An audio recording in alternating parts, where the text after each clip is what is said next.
نہ تھی۔ مکہ کے ظالم سردار نے اس خاندان پر ظلم کے پہاڑ توڑ دی۔ تپتی ریت پر لٹایا جاتا، بھوکا پیاسا رکھا جاتا، سخت مارا جاتا، مگر حسنیہ کے لبوں پر شکوہ نہ آیا۔ ان کا دل ایمان کی روشنی سے بھرا ہوا تھا۔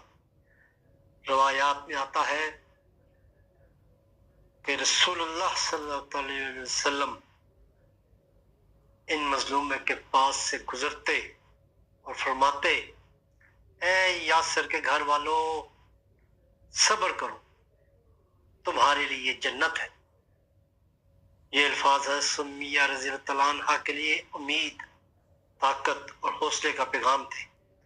ناظرین، جب ابو جہل نے دیکھا کہ اس کمزور اور بوڑھی خاتون کو ہر طرح کا تشدد، ظلم اور ہر قسم تکلیف دے کے دیکھ لیا ہے کہ یہ ٹوٹنے والی نہیں ہے،